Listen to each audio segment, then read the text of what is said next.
بسم اللہ الرحمن الرحیم۔ خواتین و حضرات، میں ہوں رابعہ عثمان اور آپ سب کو السلام علیکم۔ کربلا کے سانحے کے بعد یزید نے ظلم و ستم کی جو حدیں پار کی وہ تاریخ اسلام کا سیاہ ترین باب ہے۔ اہل اسلام کے مطابق یزید کا کردار نہ صرف امام حسین علیہ السلام کی شہادت تک محدود رہا بلکہ اس نے بعد میں مکہ و مدینہ جیسے مقدس شہروں کو بھی اپنے ظلم کا نشانہ بنایا۔ ویڈیو میں آگے بڑھنے سے پہلے اگر آپ ہمارے چینل پر نئے آئے ہیں تو برائے مہربانی ہمارا چینل رابعہ عثمان اسلامک ٹاکس کو سبسکرائب کر لیں تاکہ آنے والی تمام ویڈیو کی نوٹیفیکیشن آپ کو مل سکے۔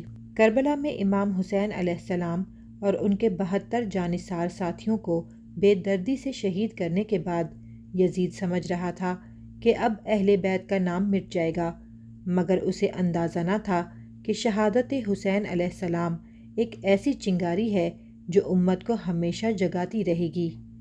کربلا کے بعد جب مدینہ کے لوگوں نے یزید کی خلافت کو تسلیم کرنے سے انکار کیا تو یزید نے مسلم بن عقبہ کو ایک لشکر دے کر مدینہ پر حملہ کرنے کا حکم دیا۔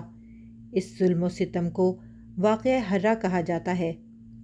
یزیدی فوج نے مدینہ کے لوگوں کا قتل عام کیا، کم و بیش 10,000 مسلمانوں کو شہید کیا گیا، مسجد نبوی میں گھوڑے باندھے گئے، خواتین کی عصمت دری کی گئی، جس کے نتیجے میں تاریخ میں درج ہے کہ مدینہ میں کئی ناجائز بچے پیدا ہوئے، بزرگ، نوجوان، بچے، حتیٰ کہ صحابہ اکرام بھی ظلم کا شکار ہوئے۔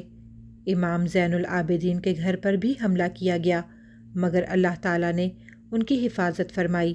سن 64 ہجری مدینہ میں خون کی ندیاں بہانے کے بعد یزید کی فوج نے عبداللہ بن زبیر کو ختم کرنے کے لیے مکہ کی طرف پیش قدمی کی۔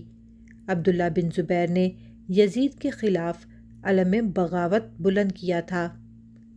یزیدی لشکر نے مکہ مکرمہ کو محاصرے میں لے لیا۔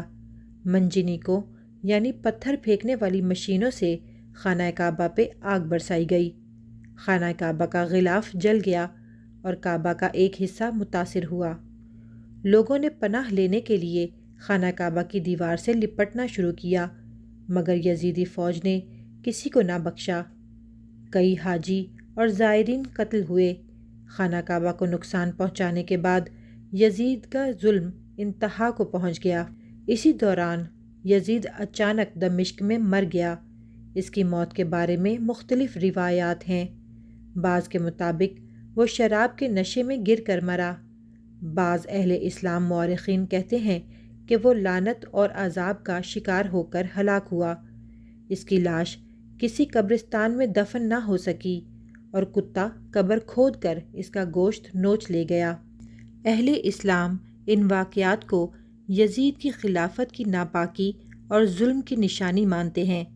واقعہ کربلا، واقعہ حرہ اور حملہ بر کعبہ تینوں نے یزید کا اصل چہرہ دنیا پہ عیاں کیا۔ یہ سب ظالمانہ کارروائیاں اسلام کے مقدس مقامات کے خلاف تھیں۔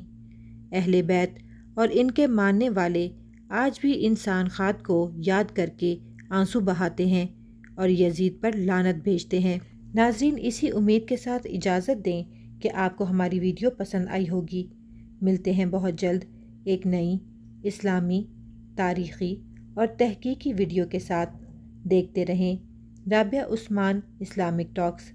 اللہ رب العزت آپ کا حامی و ناصر ہو۔